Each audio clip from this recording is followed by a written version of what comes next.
रात्रि की नीरवता में जब गगन पर चांद अपनी चांदी सी आभा बिखेरता है, जब चारों ओर एक अद्भुत सन्नाटा छा जाता है, तब मनुष्य का अंतर्मन सबसे अधिक मुखर होता है।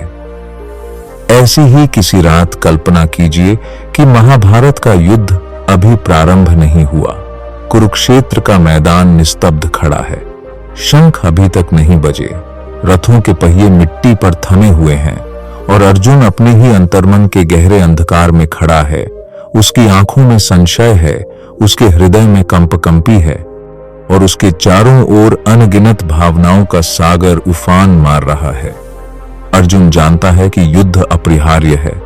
वह देख रहा है कि सामने उसके अपने गुरु भी खड़े हैं, उसके पितामह भी, उसके बंधु भी, और यही विचार उसके हृदय में एक अग्नि प्रज्वलित कर रहे हैं। यह अग्नि क्रोध की है, यह अग्नि मोह की है, यह अग्नि असहायता की है और इस अग्नि से उसका पूरा अस्तित्व कांप रहा है। वह सोचता है कि क्यों यह संसार ऐसा है कि हमें अपने ही प्रियजनों के विरुद्ध खड़ा होना पड़ता है, क्यों यह नियति इतनी कठोर है।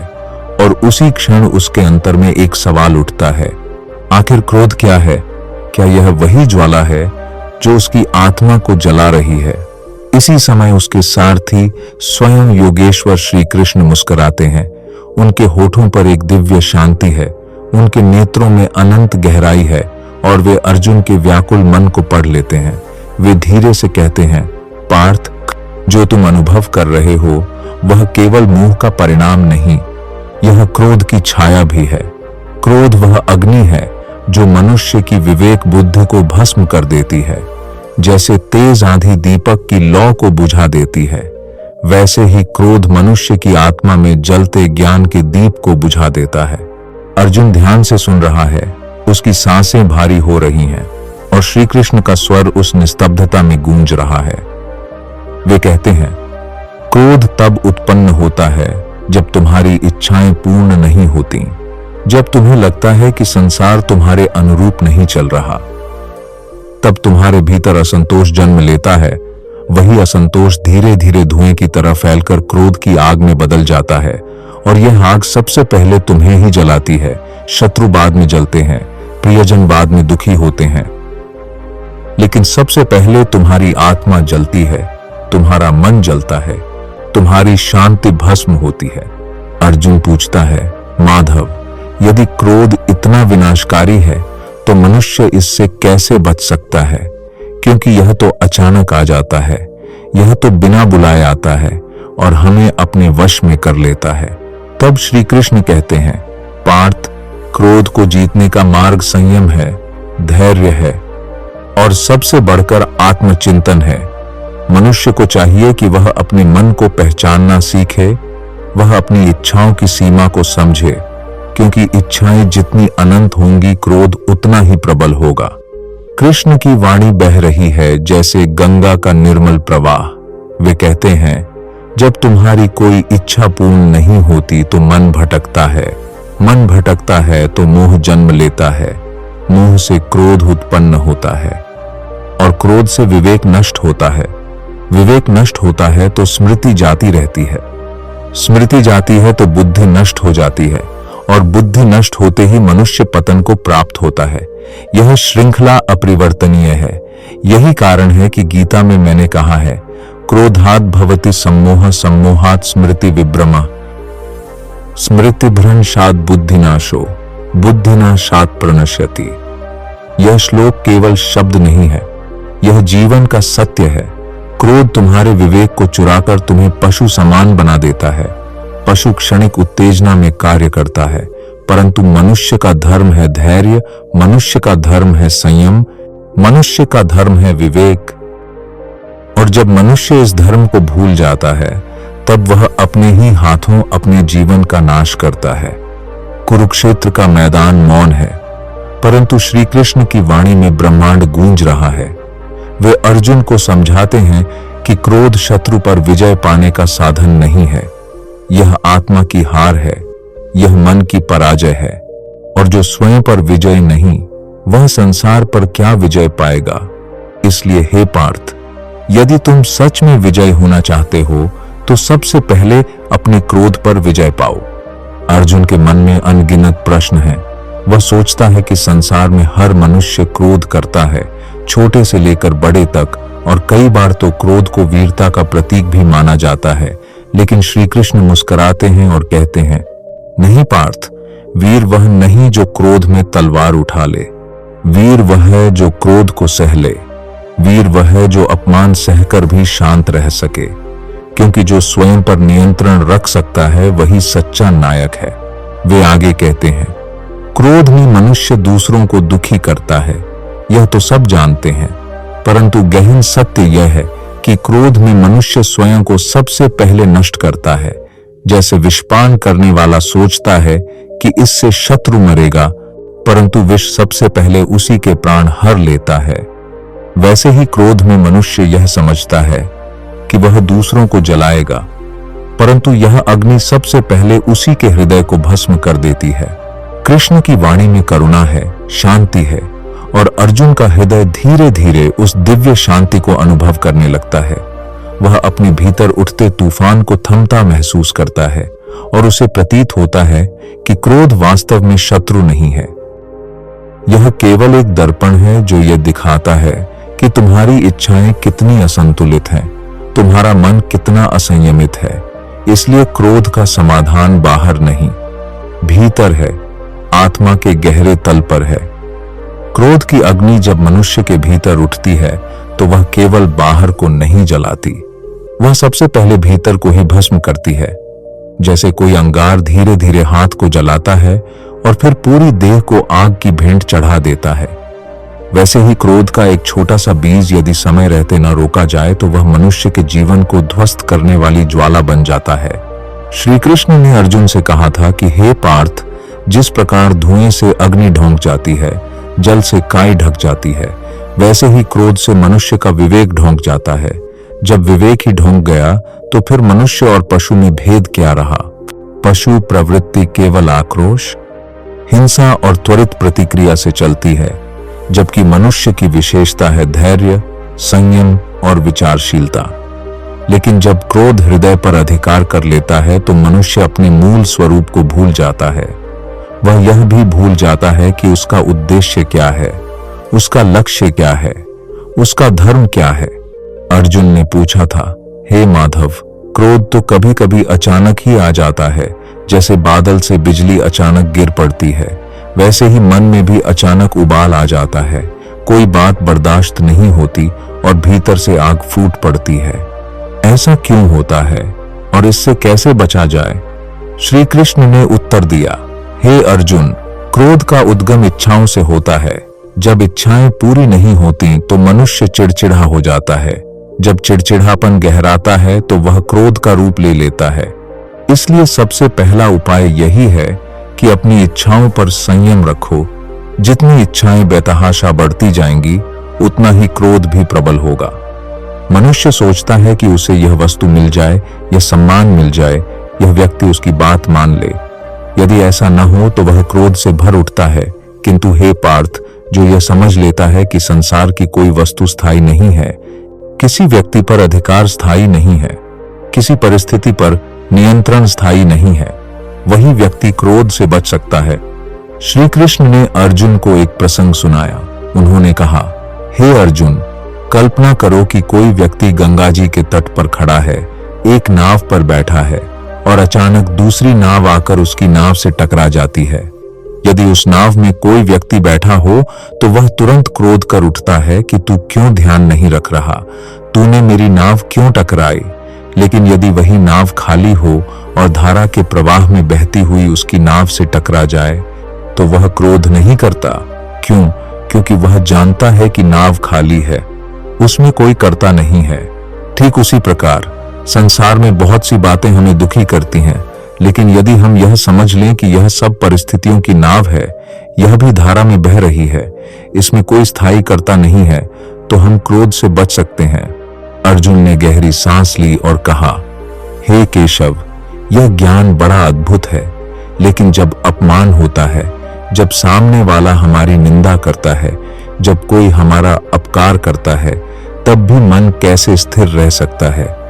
श्री कृष्ण मुस्कुराए और बोले, हे अर्जुन, संसार में दो प्रकार के लोग होते हैं, एक वे जो तुम्हें सम्मान देते हैं और दूसरे वे जो तुम्हें अपमानित करते हैं। सम्मान देने वाला तुम्हारे भीतर के ईश्वर को देख रहा है और अपमान करने वाला तुम्हारे भीतर के अहंकार को भड़काने का अवसर दे रहा है। यदि तुम अपने भीतर अहंकार को त्याग दो तो उसका अपमान भी तुम्हें स्पर्श नहीं करेगा। क्रोध केवल वहीं उठता है जहां अहंकार हो। यदि अहंकार शून्य हो जाए तो क्रोध टिक ही नहीं सकता। जैसे सूखी लकड़ी पर ही आग जल सकती है, गीली लकड़ी पर नहीं, उसी तरह अहंकार रहित व्यक्ति पर क्रोध का वास ही नहीं हो सकता। श्री कृष्ण ने आगे कहा, हे पार्थ, क्रोध को जीतने के लिए साधना चाहिए। पहला उपाय है मौन। जब मन क्रोध से भर उठे तब तुरंत प्रतिक्रिया मत दो, वाणी को रोक लो, क्योंकि वाणी में शक्ति है। एक शब्द जीवन बना सकता है और एक शब्द जीवन बिगाड़ सकता है। क्रोध के समय बोला गया वचन सबसे तीखा तीर बनकर सामने वाले के हृदय को छलनी कर देता है, और जब क्रोध शांत होता है तब वही वचन अपने ही हृदय को जलाने लगता है। इसलिए मौन साधो। दूसरा उपाय है श्वास पर ध्यान। जब भी क्रोध उठे तो गहरी सांस लो, आंखें मूंद लो और अपनी श्वास को देखो कि वह कैसी तेज हो गई है, और धीरे धीरे उसे शांत करो। जैसे नदी की धारा शांत हो जाए वैसे ही श्वास शांत हो जाए तो क्रोध भी शांत हो जाता है। तीसरा उपाय है दृष्टिकोण बदलना। जब कोई तुम्हारे विरुद्ध कुछ कहे या करे तो तुरंत प्रतिक्रिया मत दो। यह सोचो कि संभव है वह स्वयं पीड़ा में हो, संभव है वह अज्ञान में हो, संभव है वह परिस्थिति का शिकार हो। यदि तुम उसे उसकी स्थिति से देखो तो क्रोध पिघल जाएगा और करुणा में बदल जाएगा। हे अर्जुन, यदि क्रोध को न रोका जाए तो वह पहले विवेक को नष्ट करता है, फिर स्मृति को नष्ट करता है। स्मृति नष्ट हुई तो बुद्धि भ्रमित हो जाती है, और जब बुद्धि भ्रमित हुई तो मनुष्य विनाश की ओर बढ़ जाता है। यह क्रम गीता का शाश्वत सत्य है। श्री कृष्ण ने कहा, हे धनंजय, क्रोध केवल युद्धभूमि में ही नहीं, जीवन की प्रत्येक परिस्थिति में तुम्हें उलझाता है। पति पत्नी के बीच, माता पिता और संतान के बीच, मित्रों के बीच, गुरु और शिष्य के बीच, हर जगह क्रोध सबसे बड़ा शत्रु बनकर खड़ा हो जाता है, और जो इसे जीत लेता है वही जीवन का सच्चा विजेता होता है। अर्जुन की आंखें गहरी हो गईं। उसने कहा, हे माधव, यदि क्रोध इतना भयानक है तो फिर यह मनुष्य को क्यों मिला है? इसका कोई प्रयोजन भी तो होगा। श्री कृष्ण ने कहा, हे पार्थ, क्रोध शक्ति है। यह शक्ति तब तक शत्रु है जब तक वह अज्ञान और अहंकार से जुड़ा है, लेकिन जब यह अधर्म के विरुद्ध खड़ा होता है, जब यह न्याय की रक्षा के लिए जलता है, तब यही क्रोध धर्मरूप हो जाता है। यही क्रोध दुर्गा को महिषासुर मर्दिनी बनाता है। यही क्रोध राम को रावण का संहारक बनाता है। यही क्रोध अर्जुन को कुरुक्षेत्र का विजेता बनाता है। लेकिन इस क्रोध और सामान्य क्रोध में भेद है। सामान्य क्रोध तुम्हारे अहंकार को पोषित करता है, और धर्म रूप क्रोध तुम्हारे आत्मबल को जागृत करता है। हे अर्जुन, इसलिए समझो कि क्रोध को दबाना नहीं है, बल्कि उसका रूपांतरण करना है। उसे नकारात्मक दिशा से सकारात्मक दिशा में मोड़ना है। जैसे बिजली का करंट यदि बेतरतीब बह जाए तो जीवन को नष्ट कर देता है, लेकिन वही करंट यदि नियंत्रित होकर तारों में बहे तो घर को प्रकाश से भर देता है। उसी प्रकार क्रोध भी यदि नियंत्रित हो तो ऊर्जा बन जाता है। अर्जुन ने कहा, हे जनार्दन, यदि कोई मनुष्य बार बार क्रोध में डूबता है तो वह इससे कैसे बाहर निकले? श्री कृष्ण ने कहा, हे पार्थ, सबसे पहले उसे स्वीकार करना होगा कि वह क्रोधी है। जब तक मनुष्य अपनी कमजोरी स्वीकार नहीं करता तब तक वह बदल नहीं सकता। फिर उसे अभ्यास करना होगा धैर्य का, और अभ्यास केवल परिस्थिति आने पर ही नहीं, साधारण दिनों में भी। जैसे एक योद्धा रोज अभ्यास करता है तब जाकर युद्ध में विजयी होता है, उसी तरह संयमी भी रोज अभ्यास करता है तब जाकर क्रोध में विजयी होता है। हे अर्जुन, क्रोध को जीतने का सबसे बड़ा उपाय है भक्ति। जो मनुष्य अपने हृदय को ईश्वर की शरण में दे देता है, जो अपने मन को प्रभु के चरणों में अर्पित कर देता है, उसके भीतर का क्रोध स्वतः शांत हो जाता है, क्योंकि ईश्वर की स्मृति जल की तरह है जो आग को बुझा देती है। और फिर श्री कृष्ण ने गंभीर स्वर में कहा, हे पार्थ, यदि तुम इस युद्ध भूमि में विजय पाना चाहते हो तो सबसे पहले अपने भीतर के क्रोध पर विजय पाओ, क्योंकि बाहरी शत्रु को हराना आसान है, लेकिन भीतर के शत्रु को हराना कठिन है। और जिसने भीतर के शत्रु को जीत लिया, उसके लिए संसार में कोई विजय असंभव नहीं है। जब गीता के शब्द कुरुक्षेत्र की धूल में गूंज रहे थे, तब श्री कृष्ण ने अपनी मधुर किंतु गंभीर वाणी से अर्जुन को यह समझाना प्रारंभ किया कि क्रोध केवल एक साधारण भावना नहीं है। यह वह अग्नि है जो भीतर से मनुष्य को भस्म करती है, और जब यह अग्नि प्रज्वलित होती है तो उसकी लपटें केवल शत्रु को नहीं जलाती, यह तो पहले उसी के हृदय को झुलसा देती हैं जिसमें यह जन्म लेती है।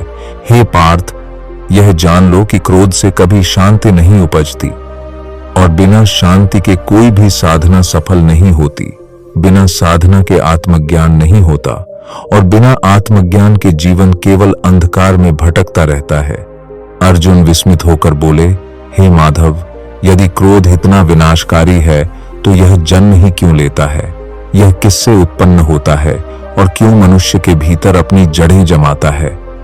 तब श्री कृष्ण ने धीमे स्वर में कहा, हे कुंती पुत्र, क्रोध का जन्म इच्छा से होता है। जब मनुष्य की इच्छाएं पूरी नहीं होती, जब उसकी वासनाएं उसके नियंत्रण से बाहर जाती हैं, तब उनमें से क्रोध अंकुरित होता है। इच्छा रूपी बीज से जब तृप्ति नहीं मिलती, तब निराशा होती है, और निराशा से क्रोध। यह क्रोध फिर विवेक को ढोंक लेता है। जैसे घना धुआं अग्नि को छिपा देता है, वैसे ही क्रोध ज्ञान को छिपा देता है, और जब ज्ञान ही ढूंढ गया तो मनुष्य पशुता की ओर चला जाता है। कृष्ण ने आगे कहा, हे धनंजय, देखो तो सही, एक साधारण दीपक जब हवा के झोंके से कांपता है तो उसकी ज्योति स्थिर नहीं रह पाती। वैसा ही मन है, जब उस पर क्रोध का झोंका आता है, उस समय वह डगमगाता है, स्थिर नहीं रह पाता। और जब मन स्थिर नहीं है तो निर्णय कैसे सही होगा? इसलिए क्रोधी व्यक्ति कभी भी उचित निर्णय नहीं कर पाता। उसका हर कदम उसे और उसके आसपास के लोगों को दुख में धकेल देता है। यह कहते हुए श्री कृष्ण ने अर्जुन को अनेक उदाहरण दिए। उन्होंने कहा, हे पार्थ, देखो इतिहास के उन राजाओं को जो अपने क्रोध के वश होकर महान साम्राज्य खो बैठे। महाभारत का ही उदाहरण लो।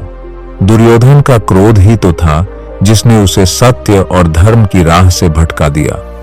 उसका क्रोध ही था जिसने उसे पांडवों के प्रति द्वेष से भर दिया, और उसी क्रोध ने उसके जीवन का अंत विनाश से कर दिया। न तो उसे राज्य मिला, न सुख, न शांति। अंत में उसका वंश ही मिट गया। यही क्रोध का परिणाम है।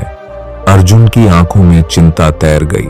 उन्होंने पूछा, हे माधुसूदन, यदि क्रोध इतना घातक है तो साधक को इससे बचने का उपाय क्या है? तब कृष्ण ने मुस्कुराकर कहा, उपाय केवल एक है, संयम, मन पर नियंत्रण, इच्छाओं को सीमित करना और ज्ञान की ज्योति को प्रज्वलित रखना। जैसे जब कोई दीपक किसी कांच के पात्र में रखा जाता है तो हवा उसे बुझा नहीं सकती, वैसे ही जिसका मन आत्मज्ञान के कवच में सुरक्षित है, उसका दीपक कभी क्रोध से बुझता नहीं। वही जीवन की राह को प्रकाशित करता है।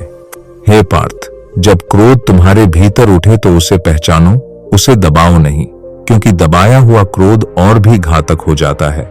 बल्कि उसकी जड़ को समझो, वह किस कारण से जन्मा। यदि वह इच्छा के अपूर्ण होने से है तो उस इच्छा को देखो कि क्या वह वास्तव में आवश्यक है, क्या वह आत्मा के विकास में सहायक है या केवल इंद्रियों की तृप्ति का साधन। यदि वह केवल इंद्रियों की इच्छा है तो उसे त्याग दो, क्योंकि इंद्रियों का कोई अंत नहीं। जितना उन्हें दो वे उतना और मांगेंगी, और जब तुम उनकी मांगों को पूरा नहीं कर पाओगे तो क्रोध उठेगा। इसलिए इच्छाओं को वश में करना ही क्रोध पर विजय पाने का मार्ग है। कृष्ण ने आगे कहा, हे अर्जुन, मनुष्य सोचता है कि उसका शत्रु बाहर है।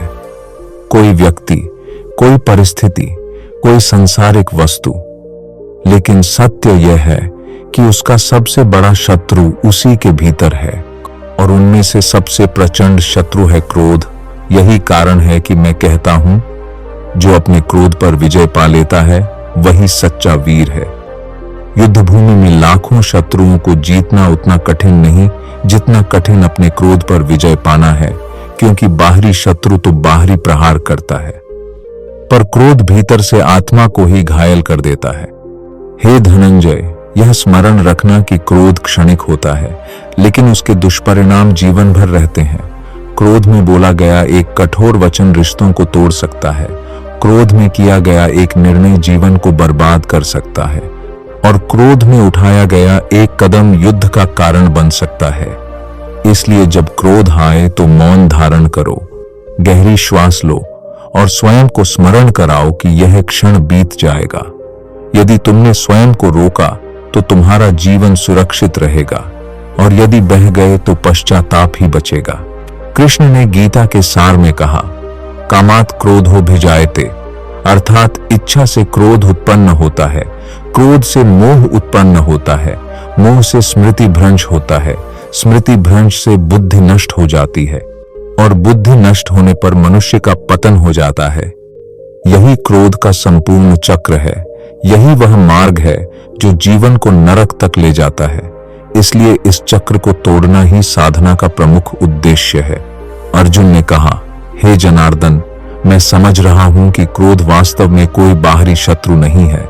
यह तो भीतर का अंधकार है, और इसे दूर करने के लिए प्रकाश चाहिए, वही प्रकाश जो तुम्हारे वचनों से प्रकट हो रहा है। लेकिन क्या यह संभव है कि साधारण मनुष्य पूरी तरह से क्रोध से मुक्त हो सके? कृष्ण ने उत्तर दिया, हे पार्थ, पूर्ण मुक्त होना कठिन है, परंतु इसे नियंत्रित करना संभव है। जैसे कोई नदी का प्रवाह पूरी तरह रोक नहीं सकता, पर बांध बनाकर उसे दिशा दी जा सकती है, वैसे ही क्रोध को रोकना कठिन है, परंतु उसकी दिशा बदलना संभव है। तुम क्रोध की ऊर्जा को विनाश में नहीं बल्कि निर्माण में प्रयोग करो। क्रोध की ज्वाला को तपस्या में बदल दो, उसी ऊर्जा से साधना करो, और तब वही क्रोध तुम्हें आत्मज्ञान की ओर ले जाएगा।